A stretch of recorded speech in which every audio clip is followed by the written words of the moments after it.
So the first thing that I'd kind of like to talk about and spend a little bit of time with is this idea of studying dinosaurs and how it relates to um, paleontology. And today we're going to start out talking about things that we normally don't think about when it comes to dinosaur paleontology. We're focused a lot on, since Jurassic Park and to now. But the history of dinosaur paleontology goes back quite a bit further, kind of further than a lot of us might think. So today we'll spend some time kind of talking about the early history of paleontology, and then in the next video we'll discuss recent changes to how we study dinosaurs. So to me, what's interesting to think about is that the study of dinosaurs, or at least thinking about dinosaurs and what they were, and kind of that whole conversation, happens way before a lot of us think, way before recorded human history. And an interesting thing to think about every once in a while is, dinosaurs went extinct 65 million years ago, but their bones have been potentially exposed throughout all of human history. So what that means is that humans have been walking around with dinosaur bones for a very long time, and more than likely, ancient humans or early humans were trying to figure out what the heck these things were. To their credit, at least they were able to associate the fossils, which were very heavy, different than bones that they were experiencing in their time, very different. But they at least understood that they were once living. Okay, and people would come across, ancient people would come across these things and try to understand them, and came up with a lot of interesting, maybe stories or mythology. One example is on your screen there of the griffin, right? This mythological creature that's half eagle, half lion, that could fly. And where that really came from was this dinosaur over on the left-hand side of your screen, a protoceratops, kind of a really ancient ancestor to all ceratopsians or horned dinosaurs. So, imagine coming across something like this and not having any experience with it, trying to understand, what this thing was like and how it moved, and, not having a whole lot of context or even the whole skeleton. So coming up with, the beak, right? This thing obviously has a beak, right? But it's different than a bird, and it's got this thing on the top of its head. What is that? So coming up with a fun story to try to understand that is kind of the beginnings of science. As we move forward through time, we are seeing paleontologists take their understanding of human anatomy and trying to apply that, because at this time, when this picture was drawn, it was a very different time and very human-centered, trying to understand the human body. So some natural historians tried to take these massive fossils, things that we now understand are from the largest land animals that have ever lived, and trying to put them into a human context. So this is a fossil of a femur, the bottom part of a femur, so where your leg bone would connect with your upper leg bone would connect with your lower leg bone. So, it's so big that the scientists at this time were trying to figure out, well, what did this come from? And they narrowed it down to, it had to have come from some sort of giant human, right? Because this thing is so big, but they didn't make the connection to the femur. Instead, they made the connection to male genitalia. So, again, not correct, but still trying to make sense of of what we're seeing in the fossil record. So, whatever the case is, they're trying to make sense of things. It wasn't really until the 17th, 18th century, during this kind of Enlightenment period, that some really good groundwork for paleontology was laid down across the scientific community. The 5 kind of big things for paleontology are on your screen there. That the Earth is not static. So what that means is that the Earth changes throughout history. There was this idea of a static Earth, and that it's always been this way, always will be this way. The Enlightenment period changed that to this idea of a changing Earth, which we, can obviously see throughout geologic history. The other idea is, how old the Earth was, and during this time frame, scientists realized that kind of getting away from the Bible version of how old the Earth is, that the Earth has to be extremely old. Well, how old at this point in time? They didn't have a good understanding of that, but it had to have been older than what they previously understood. The third one gets into a little bit of our sedimentology rules of, these layers of the Earth, or layers of rock, and the oldest one has to be, or the one on the bottom has to be older than the one on top of that, and kind of getting the sense of relative time. And then, getting away from that human-centric idea of what we're finding in the ground.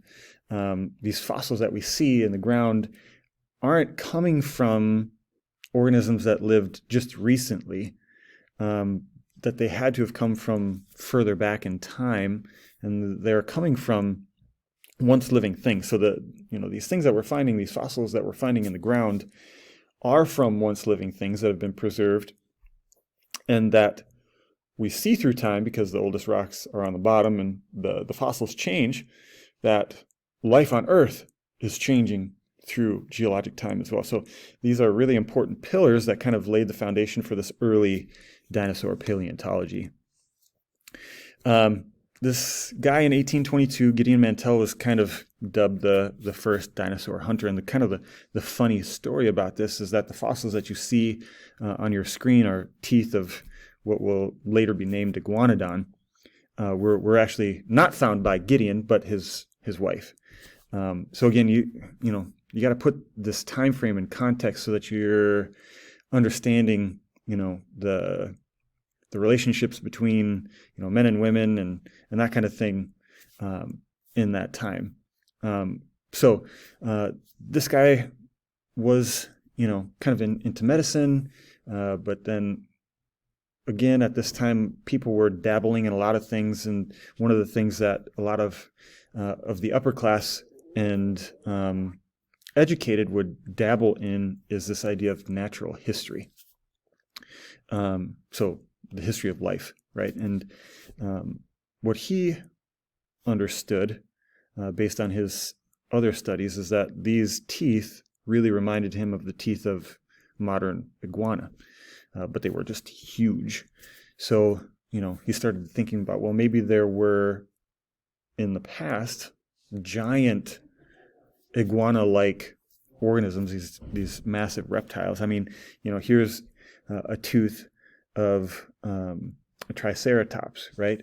So we're seeing things in the fossil record that are way bigger than what we're used to. So what does that mean about life on Earth, and what exactly did these come from? Did they come from reptiles, or are they some sort of other organism? That discovery of Megalosaurus and the jaw with the big razor sharp teeth, kind of started grouping these organisms, these huge reptile-like organisms, into a group. And the first person to kind of name that group Dinosauria was Sir Richard Owen in 1842. And at that point, he found enough similar characteristics to create or to name this group Dinosauria. Like I said, Iguanodon, Megalosaurus were kind of those initial members of Dinosauria. And that kind of spurred this huge kind of excitement and want or need to understand, not only in the academic world, but also in pop culture. So the idea of dinosaurs being super cool and exciting didn't start with Jurassic Park. It started kind of back in this time frame. And what's kind of fun is in 1854, there's in Europe the Crystal Palace, and what they did, after finding more and more of these dinosaurs, an artist sculpted life-size, what they thought was life-size statues of these things, and you can see they're still there in England, and you can go see them, which is really cool. But there's a funny story of how there was actually a fancy dinner party in one of these sculptures. It wasn't quite finished yet, so it was kind of open, and they actually put a table inside and had a dinner party, kind of the pomp and circumstance of dinosaur fever in England. That then kind of led and bled over to the Americas. And this is a really cool video. I'm not going to play it in here because it's pretty long, but feel free to go to YouTube, search up this title. It's a good representation of what dinosaur fever was like for the Americas. And it's really a war, a battle between two academics, Marsh and Cope, trying to collect. Okay, at this point in dinosaur paleontology, the name of the game was to collect, to find the newest species, to name as many species as you possibly could, and gain that fame that way. And they named and discovered and found some of the most iconic dinosaurs. You can see them here on the screen of all time. But at the same time, there's some fun stories from the Bone Wars about sabotage and unfortunately destroying fossils because these two scientists hated each other and wanted to outdo each other. So they would send people to spy and send people to literally destroy these fossils so that the other scientists couldn't name or describe or publish anything about those species. What was awesome about the Bone Wars is that put the United States or the Americas on the map for dinosaur paleontology, and it really hasn't gone away since the Bone Wars. And there's far-reaching influences of these Bone Wars. You can see an example of that on the screen. Michael Crichton wrote this awesome book, Dragon Teeth. And, Michael Crichton is the author of Jurassic Park as well. So these Bone Wars are important for many different reasons. As we continue on after the Bone Wars, again, kind of the name of the game here is find new fossils, find new species, name them, describe them, put them up in museums. Eventually, towards the beginning of the 20th century, dinosaur paleontologists are trying to figure out, okay, well, how did these guys move? What did they look like? How do they relate to each other? Which is kind of moving into what we're doing now. And kind of the highlight and the thing that I'm going to end here with is the discovery of T-Rex, the most famous dinosaur species ever. Was discovered in 1902 by Barnum Brown, who in himself is kind of a fun character. But, collecting is where I'm going to leave you, finding new species and just finding them and putting them into museums.